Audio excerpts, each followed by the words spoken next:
What do I spend living in New York City working full-time as a management consultant at 30 years old? Wouldn't you like to know? I would also love to know. I've been avoiding that because I don't really want to know. Let's live in reality together.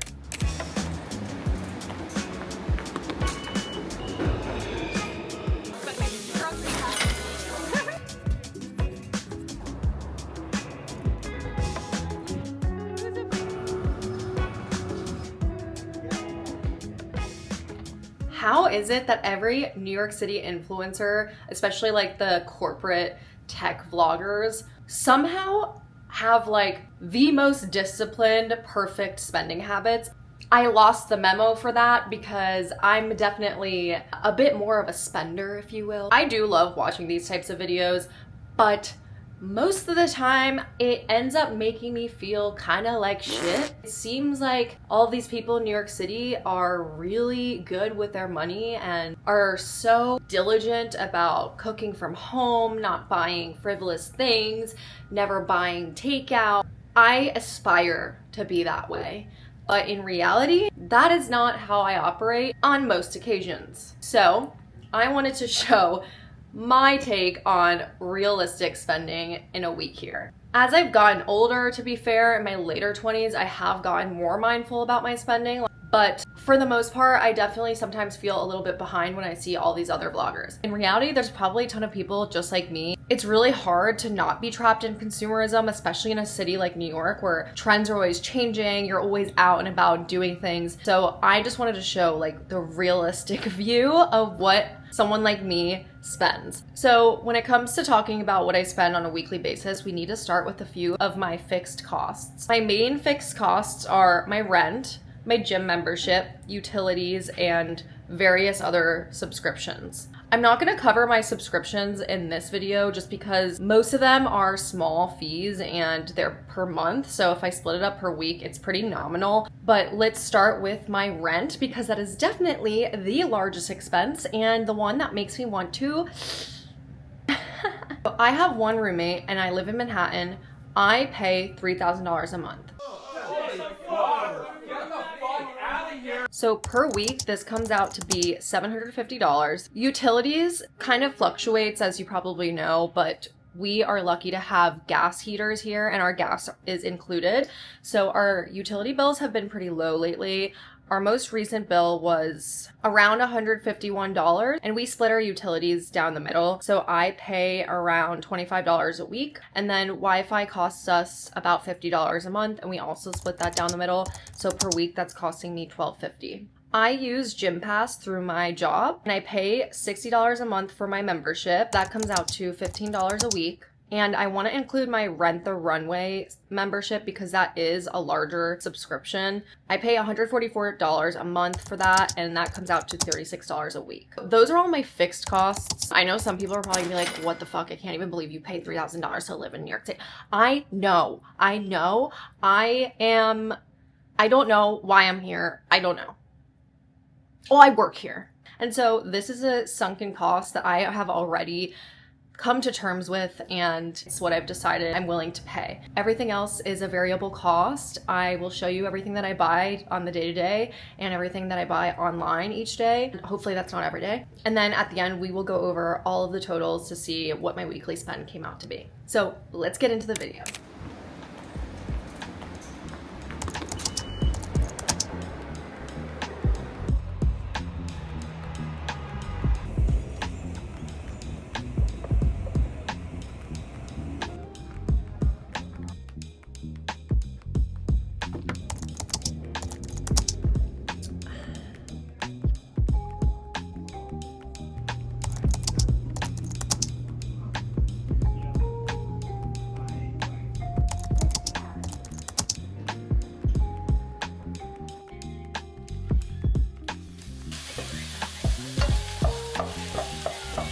I ordered my groceries through Amazon, and the total for my groceries of the week cost $55.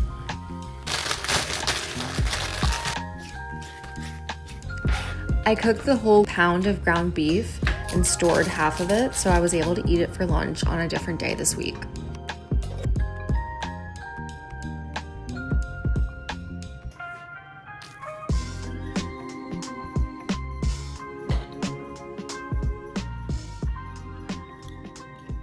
I decided that I don't want to keep spending $400 every 3 months to get my hair colored, although I do love this color. It just doesn't look good when the roots start coming in. I want something that's just easier to maintain without spending money. I'm using a medium cool brown specifically because the color of my hair is a bit warmer, so I hope that they kind of balance each other out. That's color theory, right?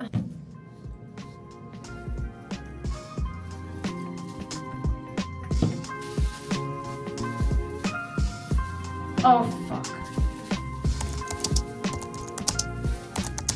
And that's it. Something that I feel like I never see in people's weekly spending videos on YouTube is their like online shopping purchases.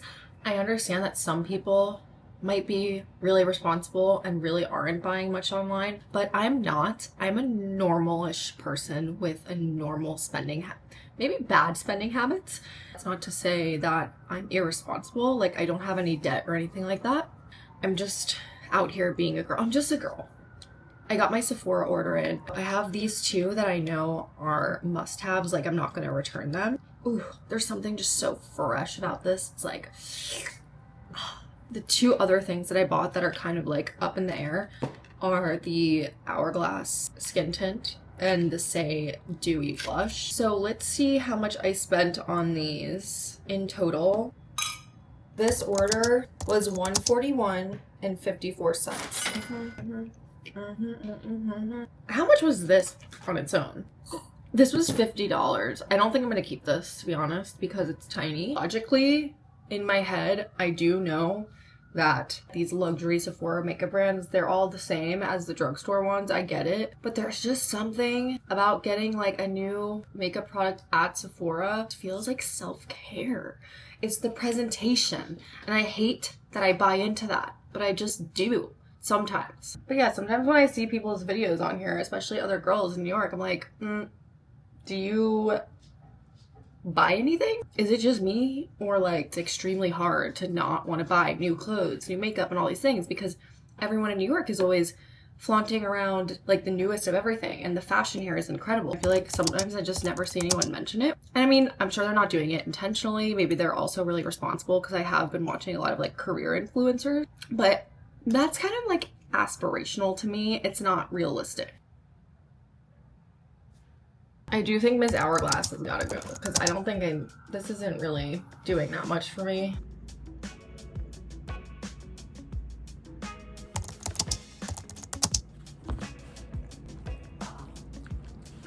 So good. Since I'm studying to take the GRE, I bought a membership through Magoosh for $125.30. Since I had Chipotle for lunch, I was still pretty full, so I decided just to make a protein shake for dinner. This brings us to a total of $233.35 for Tuesday.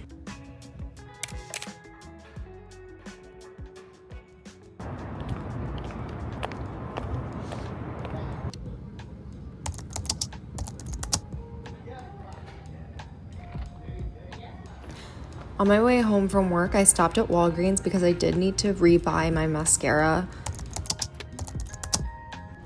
I got home around 2 since I left the office early, and I ate my leftovers from Monday for lunch. For dinner, I went out to Koreatown to get Korean barbecue with my cousins.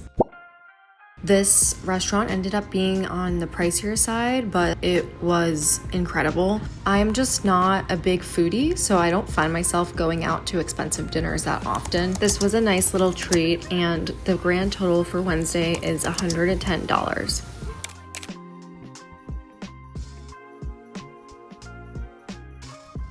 You wanna go out?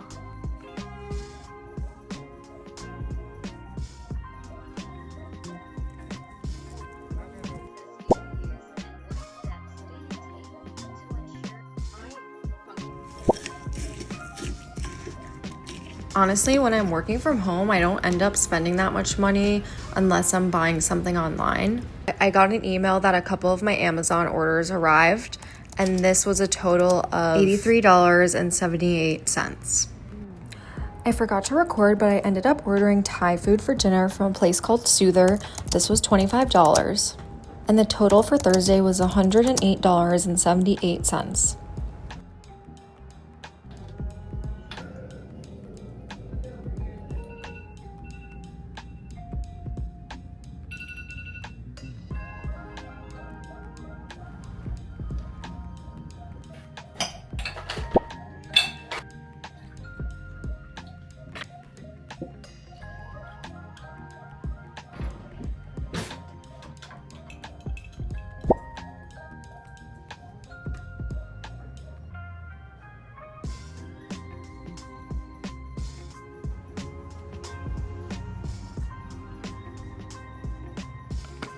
For lunch on Friday, I just made a really quick and simple meal using Spam, rice, avocado, and cucumbers.